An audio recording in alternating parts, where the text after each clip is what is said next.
حضور نبی اکرم صلی اللہ علیہ وسلم نے فرمایا، قیامت کے روز لوگوں میں سے میرے سب سے زیادہ قریب وہ ہوگا جو اس دنیا میں کثرت سے مجھ پر درود بھیجتا ہے۔ جب دو بندے ایک دوسرے سے ملتے ہیں اور حضور نبی اکرم صلی اللہ علیہ وسلم پر درود بھیجتے ہیں تو ایک دوسرے سے علیحدہ ہونے سے پہلے ان کے اگلے پچھلے سارے گناہ معاف ہو جاتے ہیں۔ یا رسول اللہ، میں اپنی ساری دعا کا وقت آپ پر درود کے لیے وقف کر دوں گا۔ آپ صلی اللہ علیہ وسلم نے فرمایا، تب تو تیرا ہر غم دور ہوگا اور ہر گناہ معاف کر دیا جائے گا۔ جمعے کا دن سب سے افضل ہے۔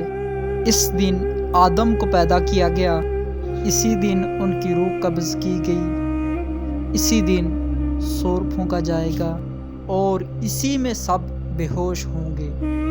بس اس روز کثرت سے درود بھیجا کرو، تمہارا درود پڑھنا مجھ پر پیش کیا جاتا ہے۔ لوگ عرض گزار ہوئے، یا رسول اللہ، اس وقت ہمارا درود پڑھنا بھلا کیسے پیش ہوگا جبکہ آپ رحلت فرما چکے ہوں گے، یعنی مٹی میں دفن ہو چکے ہوں گے۔ آپ نے فرمایا، بے شک اللہ تعالیٰ نے انبیاء کرام کے جسموں کو زمین پر حرام فرما دیا ہے۔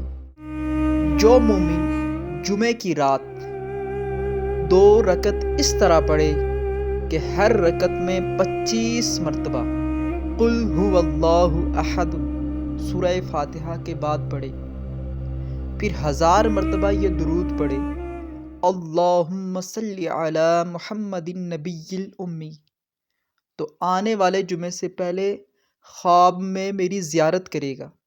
جو میری زیارت کرے گا اللہ تعالیٰ اس کے گناہ معاف فرما دے گا۔ آپ کا پروردگار فرماتا ہے، جو شخص آپ پر درود پڑھتا ہے میں اس پر درود پڑھتا ہوں، اور جو کوئی آپ کو سلام عرض کرتا ہے میں اس پر سلام بھیجتا ہوں۔ صحابی فرماتے ہیں، پہلے میں نے اللہ کی حمد و ثنا بیان کی، پھر حضور نبی اکرم صلی اللہ علیہ وسلم پر درود پڑھا، پھر اپنے لیے دعا مانگی تو حضور نبی اکرم صلی اللہ علیہ وسلم نے فرمایا، مانگ تجھے عطا کیا جائے گا، مانگ تجھے عطا کیا جائے گا۔ مجھ پر درود پڑھا کرو، بلا شبہ تمہارا مجھ پر درود پڑھنا تمہارے لیے روحانی اور جسمانی پاکیزگی کا باعث ہے۔